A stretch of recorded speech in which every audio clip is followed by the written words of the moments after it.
कैसे हैं आप लोग? आई होप कि बिल्कुल घर जैसे हैं। नहीं है तो आदर डाल लीजिए, जीवन में छोटी बड़ी समस्याएं तो आती ही रहती है।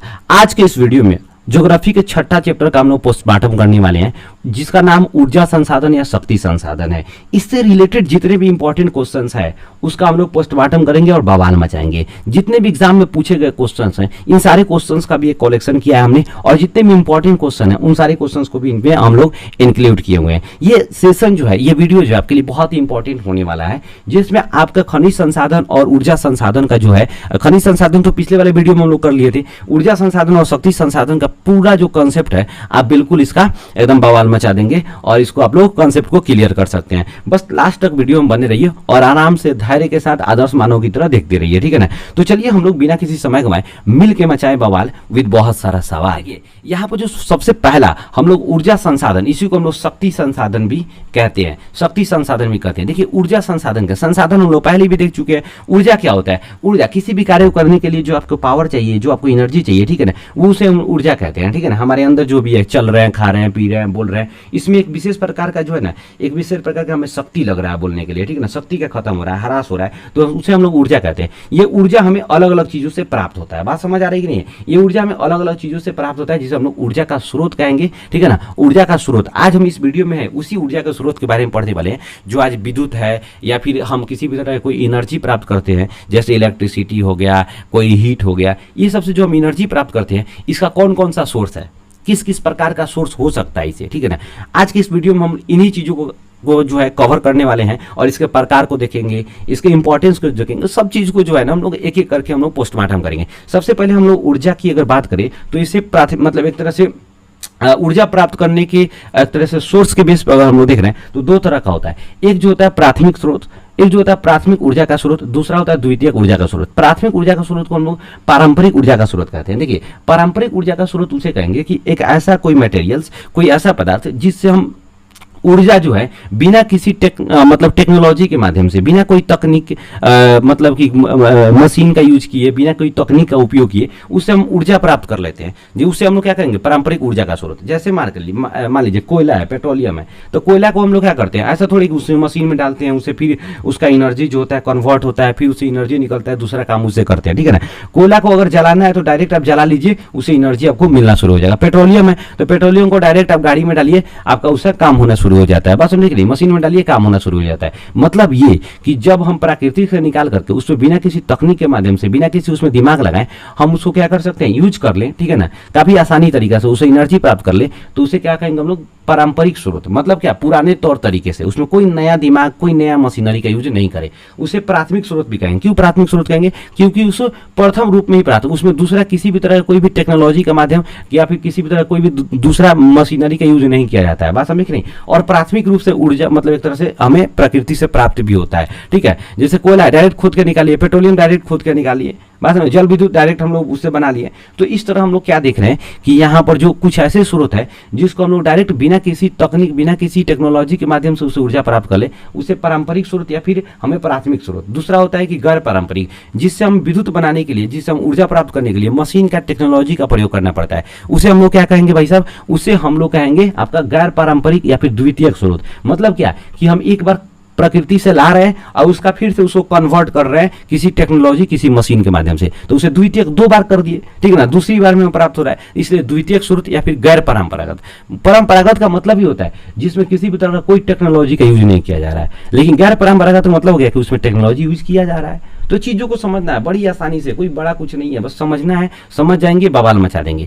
तो गैर पारंपरिक ऊर्जा का स्रोत का जो उदाहरण क्या हो सकता है? आपको सौर ऊर्जा हो जाएगा, पवन ऊर्जा हो जाएगा, ज्वारीय ऊर्जा हो जाएगा, तो गोबर गैस हो सकता है, बायोगैस हो सकता है, यही सब क्या है? आपका गैर पारंपरिक ऊर्जा का स्रोत है। बस इससे रिलेटेड जो है ना एक एक वीडियो को हम लोग क्या करेंगे, एक एक इंपॉर्टेंट जो क्वेश्चन है, ऑब्जेक्टिव क्वेश्चन है, उसका पोस्टमार्टम करेंगे। तो चलिए पहले देखते हैं हम लोग। फर्स्ट क्वेश्चन क्या करेंगे? भारत में सबसे ऊंचा बांध कहाँ है? देखिए जो है ना जल संसाधन पढ़ रहे थे उसी में पढ़े थे। भारत का सबसे ऊंचा गुरुत्वीय बांध, तो भारत का सबसे ऊंचा गुरुत्वीय बांध जो है भांखड़ा नागल है, ये आपका हिमाचल प्रदेश के बालासोर कौन सा एक जगह है, बिलासपुर, जो है हिमाचल प्रदेश के बिलासपुर जो जिला है उसी में ये जो है ना सतलज नदी पे बनाया गया है भांगड़ा नगर। इससे आपको हिमाचल प्रदेश, पंजाब, हरियाणा इन सभी जो है इलाका है जो है यहाँ पर इससे फायदा होता है। इनसे सिंचाई के लिए भी लेकर के, दूसरा हम बात करें तो इसे इलेक्ट्रिसिटी प्राप्त किया जाता है जिसे हम लोग कहते हैं बेसिकली जल विद्युत ऊर्जा। बात समझ नहीं, जल विद्युत जिसको हाइड्रो इलेक्ट्रिक कहते हैं, बात समझ नहीं, इससे प्राप्त किया जाता है। उस पर टर्बाइन टर्मिनेटर लगा करके उसके पानी को गिराया जाता है, जिससे टर्मिनेटर क्या होता है नचता है और उससे जनरेटर के द्वारा क्या होता है, उससे डायनेमो के द्वारा क्या होता है वहां पर हम लोग क्या कर लेते हैं, वहां पर इलेक्ट्रिक बना लेते हैं, ठीक है ना। इससे क्या होता है कि यहाँ पर बहुत फायदा होता है, ठीक है ना। इस तरह भारत में टोटल अगर हम बात करें जल विद्युत परियोजना जो है ना 200 से अधिक है, जहाँ पे जल विद्युत संयंत्र लगाया गया और उसे इलेक्ट्रिक बनाते हैं, 200 से अधिक है। नेक्स्ट क्वेश्चन करें कि भारत में गोंडवाना युग का कोयला निम्नलिखित में से कौन है। देखिए भारत में गोंडवाना युग की कोयला की बात करेगा भाई साहब, तो भारत में गोंडवाना युग की कोयला की बात करेगा तो क्या होगा आपका बिटुमिनस है। बिटुमिनस गोंडवाना युग कहने का मतलब 20 करोड़ साल पुराना, 20 करोड़ साल पुराना है। गोंडवाना युग कहने का मतलब 20 करोड़ साल पुराना, तो 20 करोड़ साल जो पुराना होगा वो किस तरह का कोयला है भाई साहब, बिटुमिनस। ये भारत में 96% इसका भंडार है और 4% किसका है, तो आप 4% लिग्नाइट का है। ये टर्शियरी काल का है, टर्शियरी काल का है। टर्शियरी काल कहने का मतलब आज से 5-5.5 करोड़ साल पहले की बात किया जा रहा है। कितने करोड़ साल पहले की बात किया जा रहा है, 5.5 करोड़ साल। तो भारत में टर्शियरी काल के कोयला कौन सा है, लिग्नाइट है। भारत में गोंडवाना काल का कोयला कौन सा है, बिटुमिनस है। सबसे बढ़िया प्रकार का कोयला कौन सा है, एंथ्रासाइट है। तो क्वेश्चन पूछेगा कोयला को कितने भाग में बांटा गया, तो कोयला को मुख्य रूप से 3 भाग में बांटा गया, एक एंथ्रासाइट, दूसरा जो होता है भाई साहब बिटुमिनस, तीसरा होता है लिग्नाइट, चौथा भी एक प्रकार का कोयला होता है जिसे पीट कोयला कहा जाता है, जो बिल्कुल घटिया क्वालिटी का कोयला था, उसका यूज ही नहीं किया जाता है, ठीक है ना। सबसे बढ़िया क्वालिटी का कोयला जो होता है एंथ्रासाइट होता है, जिसको धातु वगैरह गलाने में किया जाता है। एंथ्रासाइट जो कोयला होता है ना वो काफी ठोस होता है और इसमें कार्बन का मात्रा लगभग 80 से 95%, 90% तक पाया जाता है। ये जो होता है काफी देर तक जलता है, काफी देर तक हीट क्रिएट करता है, ठीक है ना। इसलिए एंथ्रासाइट को बेटा माना जाता है, मतलब बहुत ही अच्छा माना जाता है, ठीक है ना। तो एंथ्रासाइट बहुत पुराना, 20 करोड़ साल से भी पुराना ये जो है ना ये कोयला है। जितना ज्यादा पुराना कोयला होगा ना उतना ज्यादा उसमें कार्बन बढ़ेगा, उतना ज्यादा वो ठोस होगा, उतना ज्यादा वो हीट देगा। जब हीट देगा इसका मतलब क्या है भाई साहब, वो बढ़िया प्रकार का कोयला है। बिटुमिनस भी बहुत बढ़िया कोयला है, ठीक है ना। इसमें लगभग 60 से 80% तक क्या होता है कार्बन का मात्रा पाया जाता है। लिग्नाइट में जो होता है 40 से 50% तक कार्बन का मात्रा पाया जाता है, इसीलिए इसको थोड़ा सा भूरा कोयला भी कहा जाता है लिग्नाइट को, ठीक है ना। इसमें क्या होता है धुआं ज्यादा, ये स्वास्थ्य के लिए काफी हानिकारक होता है। क्वेश्चन पूछेगा स्वास्थ्य के लिए सबसे हानिकारक कौन सा कोयला का प्रकार है, तो लिग्नाइट है। इसमें धुआं सबसे ज्यादा होता है, बात समझे कि नहीं, धुआं होगा। जैसे मान लीजिए नॉर्मल समझिए एक लकड़ी है ऐसा जो काफी सूखा हुआ है, पुराना लकड़ी है, उसको जलने में टाइम नहीं लगता है। चैली जैसे होता है शीशम मौसम का चैली होता है, उसको जलाइएगा तो एकदम बहुत ही उससे मतलब कि जो होता है उससे जो आग क्रिएट होता है ना बहुत ही ज्यादा हार्ड होता है और लंबा, काफी लंबा समय तक वो जलते रह जाता है, ठीक है ना। लेकिन वही जो है ना हल्का धुंधड़ टाइप का कोई लकड़ी जला दीजिए, बांस जला दीजिए, बहुत जल्दी जल जाएगा आपको, ठीक है ना। तो वो हो गया। एक ऐसा लकड़ी है जो काफी सूखा हुआ नहीं है, भीगा टाइप का है, काफी मॉइस्चर है, उसमें एक तरह का काफी जो है भाप पाया जाता है, ठीक है, उसमें भाप होप है, उसको जलाइएगा जल भी नहीं करेगा, खाली धुआं आएगा वो, ठीक है ना। तो ये भाप के आधार पर कोयला को हम लोग कितने भाग में बांट दिए, वाष्पन के आधार पर 3 भाग में। एक जो होता है भाई साहब हम लोग का एंथ्रासाइट, इसमें बिल्कुल कम भाप पाया जाता है, इसमें 90% 95% तक कार्बन पाया जाता है, जो सबसे बढ़िया कोयला होता है, ठीक है ना। इसका उपयोग जो होता है धातु वगैरह के भट्टी में होता है, धातु को गलाने के लिए किया जाता है। दूसरा बिटुमिनस कोयला सबसे ज्यादा यूज होता है, बिटुमिनस का कोयला का, ठीक है ना। भारत में सबसे ज्यादा भंडार बिटुमिनस कोयला का ही है, इसे कुकिंग कोयला कहते हैं। भारत को कुकिंग कोयला किसे कहते हैं, तो बिटुमिनस को, ठीक है ना। किस कोयला से धातु को गलाया जाता है, तो एंथ्रासाइट से। किस कोयला को भूरा कोयला कहते हैं, तो लिग्नाइट को। कहेगा किस लिग्नाइट का भंडार भारत में सबसे ज्यादा कहाँ है, तो लिग्नाइट का भंडार सबसे ज्यादा भारत में तमिलनाडु में है, ठीक है ना। आपको अगर बिटुमिनस का भंडार सबसे ज्यादा कहाँ है, तो बिटुमिनस का भंडार सबसे ज्यादा जो है आपको कर्नाटक में है और दूसरा छत्तीसगढ़ में। छत्तीसगढ़ तो तीसरा नंबर पर आता है, उत्पादन में छत्तीसगढ़ सबसे आगे है और कर्नाटक दूसरा नंबर पर है, ठीक है ना। चलिए एक एक करके हम लोग चीजों को देखते हैं। कह निम्नलिखित में से कौन सर्वश्रेष्ठ कोयला है, निम्नलिखित में से कौन सर्वश्रेष्ठ कोयला है। अभी जस्ट हम लोग पूरा माथा होता फोड़ फाड़ लिए, ठीक है ना। एंथ्रासाइट सबसे बढ़िया है, इसमें 80 से 90% तक क्या होता है कार्बन पाया जाता है, ठीक है ना, जो काफी लंबे समय तक क्या होता है यहाँ पर ये जलता है, हीट क्रिएट करता है, ठीक है ना। इसका उपयोग धातु को गलाने के लिए धातु को भट्टियों में किया जाता है। बिटुमिनस कोयला जो होता है दूसरा नंबर का सबसे बढ़िया होता है। भारत में सबसे अधिक किस प्रकार का कोयला है, बिटुमिनस का। किस काल का है, तो गोंडवाना काल का है। टर्शियरी काल का कोयला कौन सा है, तो लिग्नाइट है। टर्शियरी काल का मतलब क्या होगा, 5.5 करोड़ साल पहले। बिटुमिनस यानी गोंडवाना काल का मतलब क्या हो गया, 20 करोड़ साल पहले। बवाल मचा देना है, बात समझिएगा। पीट कोयला क्या है, ये सबसे घटिया प्रकार का कोयला है, इसीलिए इसको कोयला में गिना ही नहीं जाता है, ठीक है ना। लेकिन एकदम थूथोलॉजी पढ़िएगा तो थूथोलॉजी ही क्या हो जाएगा आपका, कोयला 4 प्रकार के। लेकिन अगर सिद्धांतिक रूप से पढ़िएगा तो कोयला कितने प्रकार का, 3 प्रकार के, ठीक है ना। नेक्स्ट अगला क्वेश्चन क्या कह रहा है, दक्षिण भारत की सबसे बड़ी बहुमुखी नदी परियोजना। दक्षिण भारत की, थोड़ा सा मैं बढ़ा देता हूं यार, दक्षिण भारत की सबसे बड़ी बहुमुखी नदी परियोजना, बहुमुखी का मतलब बहुउद्देशीय नदी परियोजना, ठीक है ना। जो दक्षिण भारत की अगर पूछेगा भाई साहब तो तुंगभद्रा, दक्षिण भारत की सबसे बड़ी नदी परियोजना तुंगभद्रा। दक्षिण भारत की सबसे बड़ी नदी तो गोदावरी, दक्षिण भारत की गंगा तो गोदावरी। दिमाग लगा के याद करना है यार।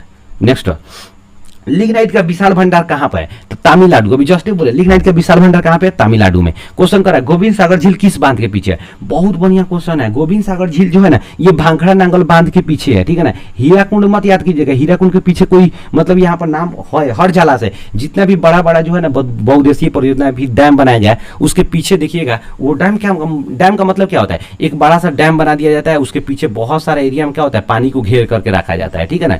इस पानी को घेर करके रखा जाता है जिसको जलाशय कहते हैं। वही भांखड़ा नांगर है, उसके पीछे वाला जो एरिया है जहां पर जलाशय का निर्माण हुआ है उसे हम लोग गोविंद सागर झील कहते हैं, ठीक है ना। लेकिन कहेगा भारत में सबसे बड़ा कृत्रिम झील कौन सा है, तो गोविंद बल्लभ पंत जो रिहंद परियोजना, रिहंद नदी पर जो परियोजना बहुउद्देशीय परियोजना है उसके पीछे जो बना हुआ है जलाशय उसे गोविंद बल्लभ पंत हम लोग परियोजना कहते हैं, जो भारत में सबसे बड़ा कृत्रिम झील का निर्माण करता है, ठीक है ना। नेक्स्ट क्वेश्चन करेक्ट, बैला ढीला किस लिए, देखिए बैला ढीला जो है ना ये छत्तीसगढ़ के जो है ना ये बस्तर जिला में पड़ता है। ये सबसे ज्यादा जो फेमस है ये लोहा के लिए फेमस है, ठीक है ना। नेक्स्ट क्वेश्चन आप याद रखिएगा, करेक्ट, भारत में डिगबोई तेल शोधन कारखाना जो है असम में पड़ता है। डिगबोई कहां पर पड़ता है, असम में पड़ता है। भारत का प्रथम तेल शोधन कारखाना जो 1901 ईस्वी में स्थापित किया था। देखिए भारत में डिगबोई में जो है ना 1880 ईस्वी में ही जो है ना यहाँ पर जो है ना कोई मतलब खनिज तेल के भंडार का पता चल गया हुआ था, ठीक है ना। लेकिन तेल शोधन कारखाना जो है ना असम के डिगबोई में बनाया गया था, जिसका निर्माण कब किया गया था, 1901 ईस्वी में। भारत का प्रथम तेल शोधक कारखाना था, ठीक है ना। Next question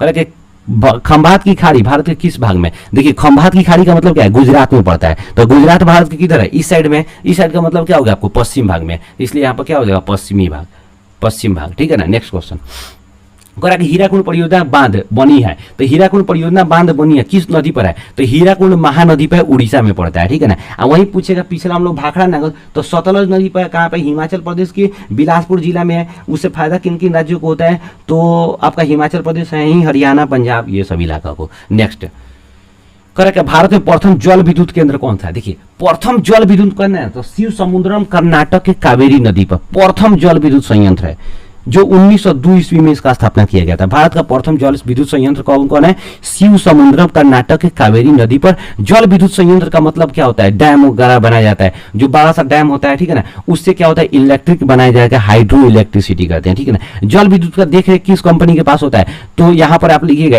NHPC, national hydro electric power corporation.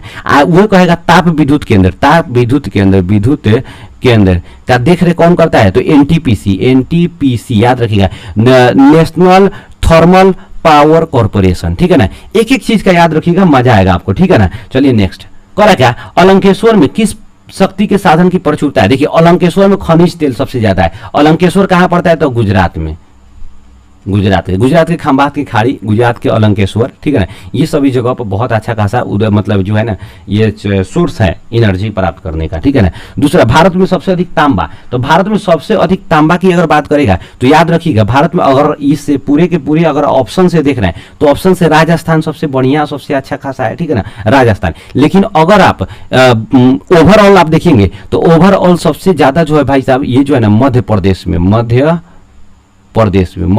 सबसे ज्यादा। मध्य प्रदेश के कहां पे भाई साहब, तो बालाघाट के मलंज खंड जगह पे है, ठीक है ना। नेक्स्ट करा क्या, इनमें से कहां तापीय विद्युत केंद्र है, तो तापीय विद्युत केंद्र जो है ना भाई साहब, तापीय मतलब थर्मल, जहां तापीय विद्युत केंद्र वहां कहा जाता है।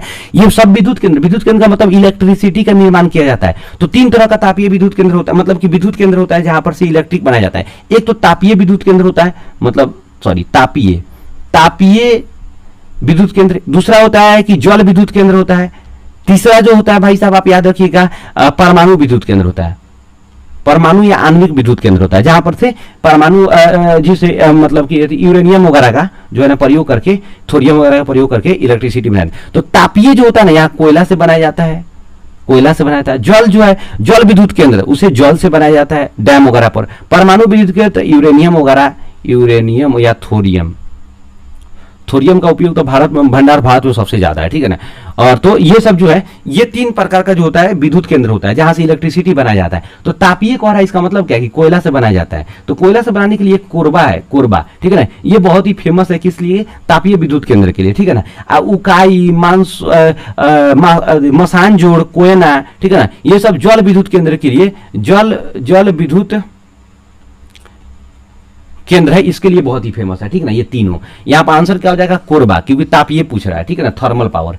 नेक्स्ट कह रहा है क्या? सबसे अधिक प्राकृतिक गैस प्राप्त होता है। देखिए सबसे अधिक अभी मुंबई हाई में उत्पादित किया जा रहा है। और भारत में कहेगा, भारत में पेट्रोलियम जो है पूरे विश्व का कितना प्रतिशत उत्पादन किया जाता है? तो मात्र 1% उत्पादन किया जाता है, उसमें भी सबसे ज्यादा हाई मुंबई हाई से। मुंबई हाई जो है ना, इसका तट रेखा से 176 किलोमीटर दूर पर क्या है, एक जो क्षेत्र है जहां से पेट्रोलियम का भंडार मिला है, जिसका नाम रखा गया मुंबई हाई, ठीक है ना। वहां पर सागर सम्राट एक मंच बनाया गया है, और सागर सम्राट का काम यही है कि पृथ्वी, मतलब कि एक तरह से समुद्र के अंदर जो है ना पेट्रोलियम निकालने के लिए कुआं खोदने का काम करता है। दूसरा क्या कर रहा है? जल विद्युत उत्पादन में कौन सा राज्य सबसे अधिक है? जल विद्युत उत्पादन में भारत में सबसे आगे जो राज्य है भाई साहब, वो महाराष्ट्र है। बस समझे कि नहीं? नेक्स्ट क्वेश्चन करेगा, किस नदी को उत्तर बिहार का शोक कहा जाता है? जब भी उत्तर बिहार का शोक आएगा, कोसी नदी कहेंगे भाई, कोसी नदी।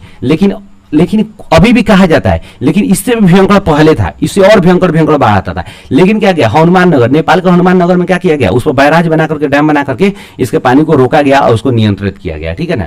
नेक्स्ट क्वेश्चन, कोकिंग कोयला बिटुमिनस कहा जाता है, बिटुमिनस कहा जाता है। नेक्स्ट क्वेश्चन, सर्वाधिक कोयला का उत्पादन, देखिए सबसे अधिक कोयला का उत्पादन कहेगा किस राज्य में? तो अभी कहे ना कि ये जो है ना बदल चुका है, हमेशा डाटा बदल चुका है। हमारा बीडीसी किताब है वो बहुत पुराना किताब है, ठीक है ना। तो भारत में सबसे अधिक कोयला का उत्पादन छत्तीसगढ़ में होता है। देखिए बहुत आराम से करिएगा, छत्तीसगढ़, ये छत्तीसगढ़ में 21% सोना का उत्पादन किया जाता है। लेकिन यहाँ भंडार मात्र जो है ना, ये भंडार 17% है, जो तीसरा नंबर पर था। लेकिन भंडार भारत में सबसे अधिक क्या है? सबसे अधिक कहां पड़ता है भाई साहब? तो झारखंड में।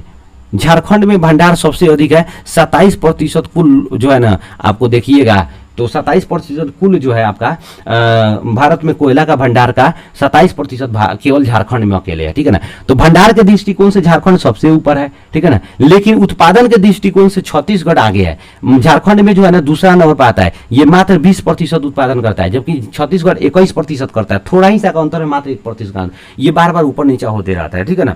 अगला क्वेश्चन, तो यहाँ पर क्या हो जाएगा? इसमें कोई आंसर नहीं होगा, इसमें झारखंड यहाँ पर आएगा आपको, ठीक है ना। लेकिन यहाँ पर डाटा बदल गया है, छत्तीसगढ़ है, छत्तीसगढ़ याद रखिएगा भाई साहब। अब ऑप्शन में कोई नहीं है, झारखंड है तो झारखंड मारिएगा, क्या कीजिएगा, मतलब जो है उसी से ना काम चलाना है। इनमें कौन परमाणु ऊर्जा का उत्पादन केंद्र है? देखिए परमाणु ऊर्जा उत्पादन केंद्र, जहां यूरेनियम या थोरियम का उपयोग करके विद्युत ऊर्जा बनाते हैं। तो परमाणु और ऊर्जा उत्पादन केंद्र कौन सा भाई साहब? ओबरा। आप इसमें याद क्या रखेंगे? सॉरी, परमाणु ऊर्जा उत्पादन केंद्र नहीं है। यहाँ देखिए नहीं है ना, कह रहा है भाई साहब, तो ओबरा नहीं है। है तो तारापुर भी है, कायगा भी है, नौनौरा भी है। वो कह रहे तारापुर तो है, यहाँ पर नौनौरा भी है, कायगा भी है, तो यहाँ कंफ्यूजन हो गया है। तो देखिए परमाणु ऊर्जा उत्पादन, भारत में टोटल परमाणु ऊर्जा उत्पादन केंद्र कितने हैं? ठीक है ना, 22 है। इसकी संख्या टोटल कितने हैं? 22 है। जैसे नौनौरा देखिए उत्तर प्रदेश में, नौनौरा उत्तर प्रदेश के बुंदेलखंड के पास में है, ठीक है ना, वहां पर है। दूसरा क्या है? कायगा। ये कायगा भाई साहब हमेशा याद रखिए, कायगा भाई साहब कर्नाटक में है, तारापुर महाराष्ट्र में है। बात समझे कि नहीं? ये भारत का प्रथम जो है ना परमाणु ऊर्जा उत्पादक केंद्र है, जिसका निर्माण 1961 से 1969 के बीच में हुआ था। अक्टूबर 1969 में शुरू किया गया हुआ था, महाराष्ट्र के तारापुर में, ठीक है ना। भारत का प्रथम उत्पादन परमाणु ऊर्जा उत्पादन केंद्र है, ठीक है ना, याद रखना है आपको। दूसरा, पापनासम जल विद्युत योजना, जल विद्युत योजना कहाँ पे है? तो पापनासम जो है ना भाई साहब, ये तमिलनाडु में है। नेक्स्ट क्वेश्चन कह रहा है कि बरौनी में किस प्रकार की जल शक्ति का उत्पादन किया जाता है? जल कहाँ है यार, खाली शक्ति का उत्पादन है यार। बरौनी में किस प्रकार का? तो तापीय शक्ति का उत्पादन किया जाता है, ठीक है ना। नेक्स्ट क्वेश्चन, कोसी नदी घाटी योजना किस राज्य में है? तो देखिए कोसी नदी घाटी योजना बिहार में है, कोसी नदी घाटी योजना बिहार में है, ठीक है ना।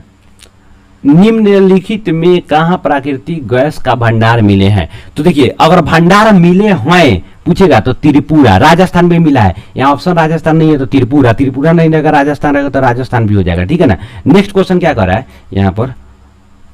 मुंबई हाई क्या है, देखिए मुंबई हाई क्या है भाई साहब, तो मुंबई हाई एक तेल क्षेत्र है, सिंपल बात है ना, एकदम आसान भाषा में समझिए तो मुंबई हाई में तेल का उत्पादन कब शुरू किया गया था, 1973 में मिला था, 74 में शुरू कर दिया था, ठीक है ना। नेक्स्ट क्वेश्चन, कृष्णा सागर झील जलाशय किस नदी के बांध के पीछे है, तो कृष्णा सागर झील मतलब कि सागर झील जो जलाशय है वो नीलामूला नदी के है पीछे है। नेक्स्ट क्वेश्चन, लालमटिया की कोयला खानी किस क्षेत्र में स्थित है, तो यहाँ पर रखिएगा, देखिए राजमहल के पहाड़ी के पास स्थित है जो कोयला के लिए प्रसिद्ध है। नेक्स्ट क्वेश्चन कह रहा है कि इनमें से कौन ऊर्जा का गैर परंपरागत स्रोत है, गैर परंपरागत का मतलब जिसको उत्पादन करने में, जिसे हम विद्युत बनाने में हम मशीनरी का यूज करें, जिससे ऊर्जा का उत्पादन करने में हमें मशीनरी का यूज करना पड़ता है, मशीन का यूज करना पड़ता है, ठीक है ना, तो उसे कहेंगे हम लोग गैर परंपरागत, ठीक है ना, मतलब ये टेक्नोलॉजी का यूज किया जा रहा है। तो जल विद्युत कौन स्रोत है, जल विद्युत, परमाणु ऊर्जा, तापीय ऊर्जा, जैव ऊर्जा, आंसर क्या हो जाएगा, जैव ऊर्जा, ठीक है ना। जैव ऊर्जा क्या है, यहाँ पर गोबर गैस वगैरह देखते हैं ना, घर कचरा वगैरह रहता है, जैसे गांव वगैरह में देखिएगा कचरा वगैरह बहुत सारा होता है, शहर बाजार में बहुत सारा कचरा होता है, उसको सड़ा गला करके क्या होता है, जो सड़ गल जाता है उसको हम लोग मशीन के द्वारा यूज करके क्या कर लेते हैं, उसे हम लोग विद्युत प्राप्त कर सकते हैं, ठीक है ना। जैसे गोबर गैस, गोबर ओबर गाय भैंस के मल मूत्र, उससे भी हम लोग क्या कर सकते हैं, उसे प्राप्त कर सकते हैं। कह रहा है कौन सा ऊर्जा स्रोत अनवीकरणीय, अनवीकरणीय, नवीकरणीय, करणीय, गलती लिखा गया है, नवीकरणीय है। तो अनवीकरणीय का मतलब क्या है, जो तुरंत नया नहीं बनता है, लाखों करोड़ से, जैसे कोयला हो गया, देखिए आंसर कोयला ही होगा, कोयला हो गया, पेट्रोलियम हो गया, खनिज हो गया, ये सब अनवीकरणीय है, ठीक है ना। और बाकी सब जल, पवन, सौर, ये कभी समाप्त होने वाला है, सूर्य का ऊर्जा कभी समाप्त होगा, जल नहीं समाप्त हो सकता है, भले पीने योग्य जल समाप्त हो जाएगा लेकिन जल नहीं समाप्त होगा, पवन ऊर्जा ये कभी हवा समाप्त नहीं हो सकता है, तो इसलिए ये क्या है सब भाई साहब, ये नवीकरणीय के साथ साथ क्या है, गैर परंपरागत और हाँ गैर परंपरागत और द्वितीय ऊर्जा का स्रोत है, ठीक है ना। नेक्स्ट पवन ऊर्जा उत्पादन से संबंधित स्थान है, देखिए पवन ऊर्जा उत्पादन से संबंधित जो स्थान है लांबा है, ये लांबा भाई साहब कहाँ पड़ता है, लांबा गुजरात में पड़ता है, जो एशिया का सबसे बड़ा जो है ना पवन ऊर्जा उत्पादन केंद्र है, ठीक है ना। ये जो है आप याद हमेशा रखिएगा, इसका निर्माण जो है लांबा जो है गुजरात राज्य में किया गया हुआ है, ये एशिया का सबसे बड़ा है, ठीक है ना। नेक्स्ट 1902 ईस्वी में किया गया हुआ था। नेक्स्ट कह रहा है भारत के किस स्थान पर पहला ऊर्जा स्टेशन स्थापित किया गया, तो तारापुर, तारापुर क्या है, महाराष्ट्र में है, ठीक है ना, 1969 ईस्वी में शुरू किया गया था, ठीक है ना। इसके पहले इसको भी समझना, नौनौरा उत्तर प्रदेश, कलपक्कम कहाँ पे है, तमिलनाडु में, राणा प्रताप सागर कहाँ पे भाई साहब, आप याद रखिएगा ये राजस्थान में। कलपक्कम के साथ आप याद रखिएगा एक और आता है आपको, कलपक्कम के साथ एक और आता है जिसका नाम क्या है, कलपक्कम परमाणु ऊर्जा गिरी हो गया, और एक कुडनकुलम, ठीक है ना, ये भी तमिलनाडु में ही पड़ता है। कायगा जो है कर्नाटक में पड़ता है, बात समझे कि नहीं, काकरापारा गुजरात में पड़ता है, ठीक है ना। नेक्स्ट भारत की कोयला का कुल संचित भंडार कितना है, तो इतना अरब टन है, 264.54 अरब टन है भारत में कुल कोयला का संचित भंडार है, ठीक है ना। देखिए क्वेश्चन का रहेगा किस राज्य में खनिज तेल का भंडार विशाल भंडार है, खनिज तेल का विशाल भंडार है, कर्नाटक, तमिलनाडु, गुजरात, झारखंड। देखिए ऑप्शन के हिसाब से अगर मारते हैं आप तो गुजरात होगा, यहाँ ऑप्शन के हिसाब से मारिएगा तो गुजरात होगा, लेकिन भारत में सबसे ज्यादा अगर पूछा जा रहा है तो यहाँ पर मुंबई हाई से अभी जो है ना, मुंबई हाई से सबसे ज्यादा तेल निकाला जा रहा है, वहाँ भंडार भी सबसे ज्यादा बताया जाता है, ठीक है ना। उसके बाद असम है, गुजरात है, इन सभी इलाका है। अब यहाँ पर कोई ऑप्शन के हिसाब से मारेगा तो गुजरात होगा, लेकिन अगर मुंबई हाई रहता तो मुंबई हाई हो जाता, असम रहता तो असम हो जाता, गुजरात में गुजरात से ज्यादा इन सभी जगहों पर है, तो ऑप्शन के हिसाब से क्या होगा, गुजरात होगा। बाकी जगह पर क्या होगा, आपको मुंबई हाई सबसे ज्यादा है, असम है, ठीक है ना। नेक्स्ट करा क्या, निम्न में से कौन सा परंपरागत ऊर्जा का स्रोत है, तो परंपरागत ऊर्जा का स्रोत का मतलब क्या हो गया, जिससे हम लोग डायरेक्ट जला करके या फिर डायरेक्ट उसको यूज करके उससे हम क्या करना, एनर्जी प्राप्त कर ले, तो इसमें क्या हो जाएगा, आपका कोयला आंसर हो जाएगा, कोयला आंसर हो जाएगा, ठीक है ना। कोयला को आप याद रखिए काला हीरा भी कहा जाता है, काला हीरा, कोयला को काला हीरा कहा जाता है, मतलब काला हीरा कहा जाता है। दूसरा अगर पेट्रोलियम की बात करते हैं तो पेट्रोलियम को काला सोना कहा जाता है, बड़ी अंतर है यहाँ पर, कोयला को काला हीरा, कोयला को काला हीरा, पेट्रोलियम को काला सोना, पेट्रोलियम को काला सोना, पेट्रोलियम को काला सोना, पेट्रोलियम को काला सोना। वहीं दूसरा बात करेंगे हम लोग कि कोयला, कोयला को काला हीरा, कोयला को काला हीरा, कोयला को काला हीरा, कोयला को काला हीरा। भारत में सर्वप्रथम कहाँ जल विद्युत गिरी है, तो भारत में सर्वप्रथम जो है ना जल विद्युत गिरी कर्नाटक की कावेरी नदी पर शिव समुद्र 1902 ईस्वी में किया गया था। इसके पहले हम लोग चर्चा किए, फिर दोबारा आ गया यही क्वेश्चन, ठीक है। नेक्स्ट बार आएगा मोनाजाइट, रेत में कौन सा खनिज पाया जाता है, देखिए मोनाजाइट में सबसे ज्यादा थोरियम पाया जाता है। पूछेगा कहाँ के मोनाजाइट रेत में यूरेनियम भी पाया जाता है, तो केरल के तटीय भाग में जो मोनाजाइट रेत है वहां पर यूरेनियम 0.3% पाया जाता है भाई साहब, यूरेनियम लेकिन मुख्य रूप से जो अगर मोनाजाइट है वो किसका प्रकार है, एक तरफ से उससे क्या पाया जाता है, तो थोरियम निकाला जाता है। बात समझे कि नहीं। नेक्स्ट, भारत में ऊर्जा का प्रमुख स्रोत कौन सा है, तो भारत में ऊर्जा का प्रमुख स्रोत भाई साहब कोयला। आज भी 70% ऊर्जा जो है कोयला से प्राप्त किया जाता है। नेक्स्ट, निम्नलिखित में से कौन सा गैर परंपरागत ऊर्जा का स्रोत है, तो गैर परंपरागत ऊर्जा का स्रोत, बात समझ गए, जिसे टेक्नोलॉजी का यूज करके निकाला जाए, ठीक है ना। तो कोयला होगा नहीं, परमाणु ऊर्जा होगा नहीं, पेट्रोलियम होगा नहीं, सौर ऊर्जा बहुत ही इंपॉर्टेंट आंसर है इसका। दूसरा क्या रहेगा, इनमें कहाँ प्राकृतिक गैस के भंडार मिले हैं, तो प्राकृतिक गैस के भंडार मिले हैं, जब है लगाए तो भाई साहब क्या हो जाएगा आपका त्रिपुरा। अगर त्रिपुरा नहीं रहता तो राजस्थान हो जाता, तो राजस्थान त्रिपुरा दोनों याद रखिएगा आप लोग। नेक्स्ट, करेक्ट, निम्न में से कौन सा राज्य सबसे अधिक कोयला का उत्पादन करता है, सबसे अधिक कोयला का उत्पादन छत्तीसगढ़ 21%, दूसरा नंबर पर झारखंड 20%। लेकिन सबसे अधिक अगर पूछिएगा भाई साहब कि भंडार कहाँ पे है, तो भंडार सबसे अधिक झारखंड में 27%, छत्तीसगढ़ में तीसरा नंबर पर, यहाँ पर 17%। बात समझे कि नहीं, यहाँ पर याद रखिए। नेक्स्ट, क्या प्राथमिक ऊर्जा का उदाहरण नहीं है, तो प्राथमिक ऊर्जा का मतलब क्या हो गया, प्राथमिक ऊर्जा मतलब पारंपरिक, पारंपरिक, तो पारंपरिक ऊर्जा का स्रोत कौन सा नहीं है, कौन सा नहीं है, तो नहीं है का मतलब यहाँ पर 3 गो होगा, कोयला है, प्राकृतिक गैस भी है, पेट्रोलियम भी है, विद्युत। ये विद्युत क्या है, गैर पारंपरिक यानी द्वितीयक ऊर्जा का स्रोत है। नेक्स्ट क्या है, भारत के किस राज्य में सौर ऊर्जा के विकास का सर्वाधिक संभावना, तो सौर ऊर्जा की संभावना कहेगा तो सबसे अधिक धूप कहाँ आता है, सबसे अधिक गर्मी कहाँ पड़ता है भाई साहब, राजस्थान में। राजस्थान के क्या है, थार रेगिस्तान में। दूसरा, ऊर्जा का गैर पारंपरिक स्रोत कौन है, गैर पारंपरिक मतलब द्वितीयक स्रोत। द्वितीयक स्रोत क्या हो सकता है, कोयला, सौर स्रोत, विद्युत। विद्युत तो प्राप्त किया जा सकता है, पेट्रोलियम, डायरेक्ट विद्युत दे दिया भाई साहब, यहाँ आंसर डायरेक्ट विद्युत मुश्किल हो जाता है, इसलिए यहाँ पर क्या हो जाएगा, सौर ऊर्जा। यहाँ पर आंसर क्या हो जाएगा, गैर पारंपरिक में सौर ऊर्जा, ये ज्यादा सटीक आंसर होगा।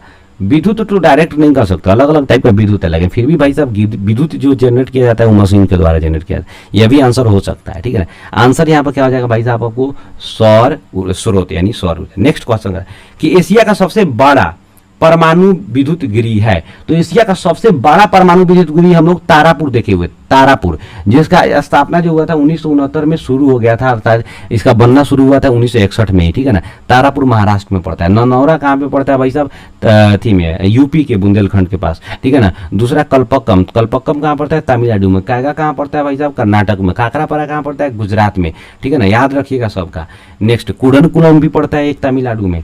तो गोंडवाना समूह के कोयला का निर्माण हुआ 20 करोड़ साल पहले, 20 करोड़, और टर्शियरी साल का तो 5.5 करोड़ साल। गोंडवाना में बिटुमिनस पाया जाता है। टर्शियरी काल में कौन सा पाया जाता है, लिग्नाइट में। लिग्नाइट सबसे ज्यादा तमिलनाडु में। बार बार बोल रहे हैं, एग्जाम में पूछ देगा, मुंह बात दीजिएगा।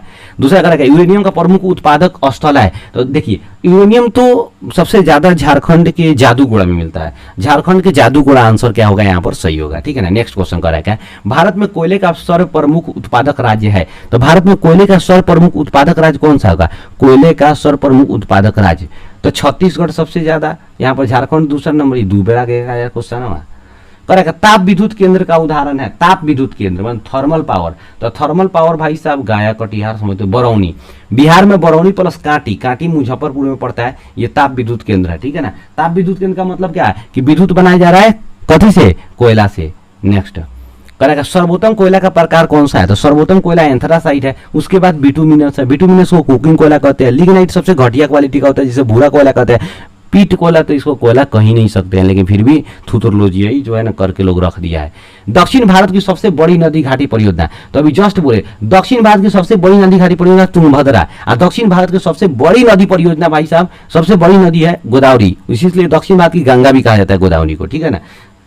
नेक्स्ट वर्ड है, मुंबई हाई क्यों प्रसिद्ध है, तो मुंबई हाई भाई साहब खनिज तेल हेतु प्रसिद्ध है, नॉर्मल, ठीक है ना। तेल शोधक कारखाना, कोयले का निर्माण, मुंबई हाई खनिज तेल के लिए प्रसिद्ध है, ठीक है ना। नेक्स्ट, भांखड़ा नागल परियोजना किस नदी पर स्थित है, तो भांखड़ा नागल परियोजना, भाखड़ा नागल भाई साहब सतलज नदी पर है। कहाँ पे, हिमाचल प्रदेश में, सतलज नदी पर। नेक्स्ट क्वेश्चन, और वही पूछता है हीराकुंड, तो आप देखिएगा महानदी पर, उड़ीसा में। भारत का प्रथम तेल शोधक कारखाना कहाँ, तो तेल शोधक कारखाना अगर पूछेगा तो असम के डिगबोई में किया गया था। असम के डिगबोई में 19 1 ईस्वी में करीब करीब किया गया था असम के निगपोई में। नेक्स्ट क्वेश्चन, प्राकृतिक गैस खनिज के साथ पाया जाता है, तो पेट्रोलियम के साथ प्राकृतिक गैस पाया जाता है, CNG पेट्रोलियम के पास, ठीक है ना, पेट्रोलियम के साथ पाया जाता है मतलब कि प्राकृतिक गैस, ये परतदार चट्टानों में पाया जाता है पेट्रोलियम बेसिकली, ठीक है ना। आप याद रखिएगा ये जो था ना भाई साहब, ये आपका टोटल जो है 55 इंपॉर्टेंट क्वेश्चन है आपके लिए, बहुत ही बवाल क्वेश्चन है एग्जाम के पर्सपेक्टिव से, इसको आप याद कर लीजिएगा। तो जाहिर सी बात है कि आप एग्जाम के साथ साथ आप अपने आप दिमाग में भी बवाल मचा सकते हैं, क्लास में भी बवाल मचा सकते हैं, बस समझ गए, ये आपके लिए बहुत ही इंपॉर्टेंट है, इतना याद कर लो बिल्कुल बेरा पार लग जाएगा, इससे ज़्यादा कुछ आने वाला नहीं है। तो आज के लिए बस इतना ही। वीडियो अच्छा लगा हो तो लाइक कीजिए, नहीं अच्छा लगा हो डिसलाइक करो यार, चैनल को कंपलसरी सब्सक्राइब करो, दोस्त के पास शेयर करो जो आपके क्लास में पढ़ते हैं, क्लासमेट है, ठीक है ना। तो भाई को सपोर्ट करो जल्दी जल्दी भाई साहब, थोड़ा सा यार शेयर लाइक कर दो वीडियो को थोड़ा सा यार, क्या तुम लोग को बार बार कहना पड़ता है, लगता है तुम लोग को पैसा वैसा लगता है, ठीक है ना। तो आज के लिए बस भाई साहब इतना ही रहने देते हैं, मिलते हैं नेक्स्ट वीडियो में एकदम बवाल मचाते हुए नेक्स्ट चैप्टर के साथ, एकदम जो भी होगा इंपॉर्टेंट होगा उसके साथ मिलते हैं। तब तक के लिए आज के लिए इतना ही, मिलते हैं नेक्स्ट वीडियो में। जय हिंद।